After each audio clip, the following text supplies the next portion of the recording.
Hello, my friends. We are back here at Six Flags Great Adventure to check out the July 4th Fest. Now, this is a Friday, so maybe not all the things are going on, but I'm taking a little road trip, so this is going to be me checking out July 4th Fest when I can.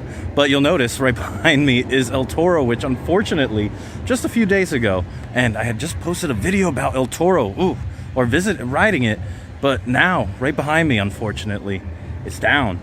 It's down, it derailed, and from what I remember, the spokesperson kind of denied that it derailed, but we have photos. The internet is a thing, and it has proof. And then I came here to go check it out, and sure enough, I see a piece of track is missing right where it did not derail. And it just seems to be a theme these days. Like, there's been a lot of weird happenings here.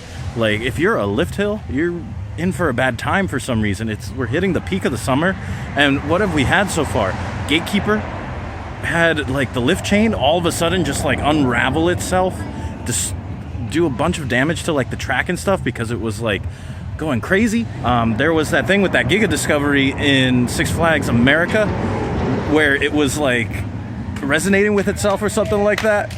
That was bad, and I think it was e-stopped, wasn't it? And then in addition to that, we had Skyrush just recently. That lift hill cable, it snapped and people were stuck on the lift hill and had to be evac'd. We had this derailment. There was another one, I believe, over at Michigan's Adventure. Something happened to that one as well.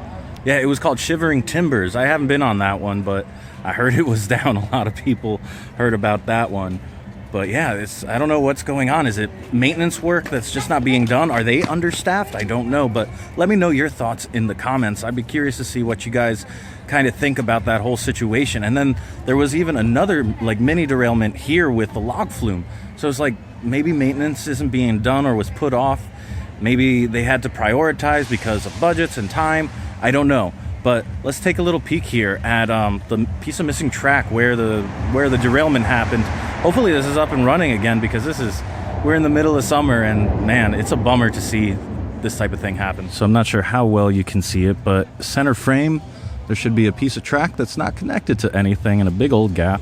And then here is where the track resumes. So there's a big old gap here. I guess I had to remove that, and maybe they're working on it, maybe they're replacing it, but yeah, it's just super unfortunate to see. Thankfully, nobody was hurt in that derailment. It just kind of popped up. It came to a stop around here and popped up that like rear wheel. You can see it in some of the photos. Just wanted to share this. I really hope El Toro is back up and running. I had to check in on it, and I figured you guys would be interested too. So while I was here, I decided to pick up the Star Spangled Spritzer, which they don't even say on the website what is in it, but it very much tastes like Sprite with grenadine. It tastes like a Shirley Temple, basically. But they did give me this fancy little straw here, and I got it here at Fast Track Snacks, although there are multiple locations for it, and it doesn't appear that King Dakar is operating, which, I mean, that one's notorious for downtime, but dang. But yeah, Star Spangled Spritzer. This, I believe, is the only specialty offering that they have for July 4th Fest. So it's kind of crazy to see how things are lately. The timing, like, that's a little suspicious that all of these rides, something's going wrong. And it's mostly the northeastern ones, the ones that deal with weather and stuff. I'm just throwing things out there that these parks have in common, because it's been Cedar Point, Michigan's Adventure, Hershey Park, and Great Adventure. It's just wild. I mean, why do you think that the timing could be why could it be around this time?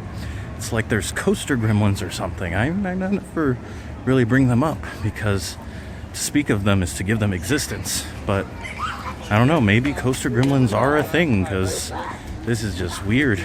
The coincidence of all of these happening and all of these malfunctions happening in like the last 2 weeks. It's wild. Alright, so here we are at El Toro. The ride is closed for today. I feel bad for anybody who was coming out here trying to get a ride on this thing. That's gotta really sting when you're planning. Like, this is the best coaster in the park and on a lot of people's rankings. That's heartbreaking to see this happen.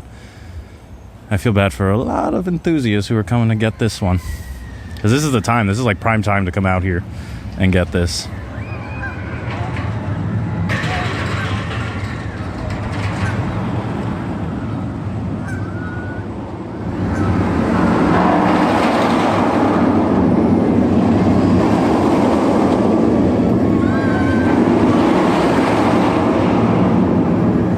so we're back here by the sawmill log flume, which unfortunately is also closed. I think I mentioned that earlier. And I just wanted to see how it was doing. Before, when I came back, everything was pretty much drained, which that's a bummer. But right now it looks like there is a little bit of water in there, but not nearly enough to support however much water should be in there to support the logs. You know where I was going with that. But yeah, unfortunately, this one had a slight derailment recently as well. I think that was about 2 weeks ago from the time of my recording this. But yeah, we're gonna go there, and then let's take a look at the drop here. Yeah, usually this is submerged to create that big splash. So who knows where those coaster gremlins are gonna strike next. It could be your home park. Be careful. But right now, I'm hanging out here in front of the lake where the launches are for the fireworks that are happening tonight. Pretty excited. I haven't seen fireworks here in the longest time. And do you guys remember, if you've been coming here for a while, back in the day, they used to do nightly fireworks here, and that was the best. So off in the distance there, that is the launch area, and where also I believe they used to do like a lethal weapon stunt show or something like that. But yeah, it'll be a mixture of those three little barges that are out there. Not quite harmonious here, but still, it is a lot of fun. So I'm walking a bit further down here, and they do have like speakers and stuff set up. Oh, I see a boat going out there. Yeah, there's one way out there. How about that? I wonder what they're doing. Probably helping out with the setup. Looks like they got a little extra stores open here. They got some glow, some beer, and they brought back some of the food trucks, which is always a hit. Back here at the fountain again, and it looks like this might be a pretty cool spot. Watch some fireworks. I had hoped to see some roaming entertainment here today, but maybe that's being reserved just for the weekend. So without much else to do, let's go visit the Jersey Devil coaster.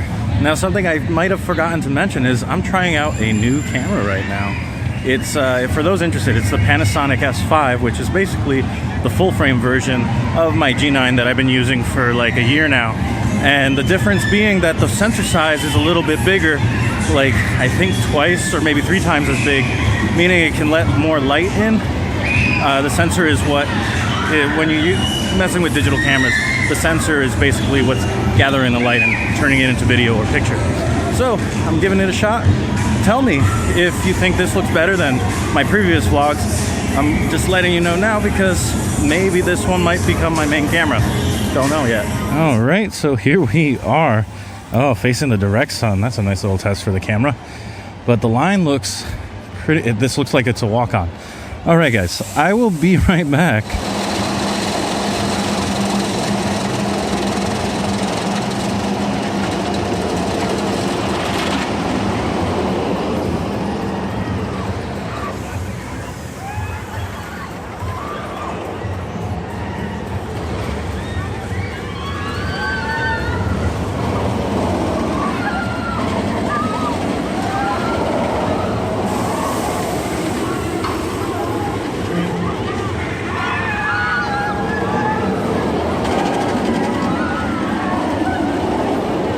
I am amazed at the throughput of this thing, how many riders it can fit. Like, I don't know what the estimate is per hour, but it's got to be a lot. That was really fast. I was able to go on it twice, and yeah, it's running really well.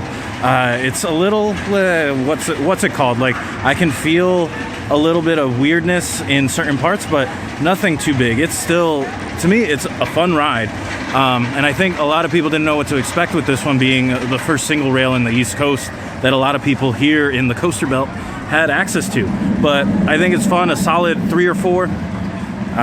This park has just about everything. They just need to get rid of Green Lantern and it would be such a solid park. Like, that's prime real estate for them to have with this. And some term that somebody used that I really like that I want to share is they called Great Adventure the 4-headed beast now because of the Jersey Devil coaster, and I kind of agree with them.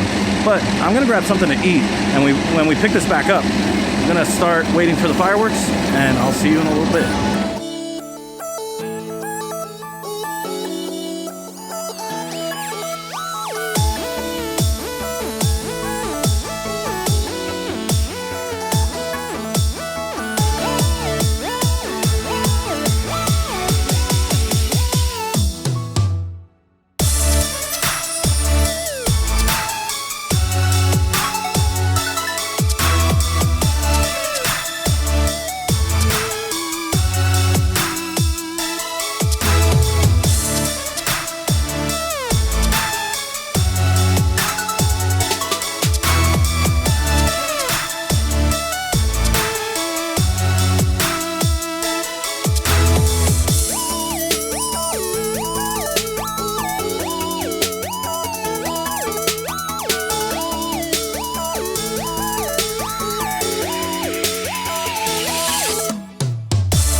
testing this out to see if it can stay focused in the dark here. But wow, that was, I didn't realize at first that I would have to be right by the lake to actually see this. But yeah, so highly recommend camping out for a little bit. Security was in a rush to get everybody over to the fountain area and to the front entrance here with a quickness, man. Oh, they were asking me, like, I was just checking my stuff, putting my stuff in, and they were like, come on. And that was barely like 15-20 minutes. I can't imagine what traffic's gonna be like, but fireworks were excellent. Well, hopefully you guys enjoyed following along. I know this wasn't too crazy. We talked about coaster gremlins and then watched some fireworks, but from the July 4th Fest at Six Flags Great Adventure, thank you so much for watching. I'll see you next time, and I hope you go make your own adventure. Bye.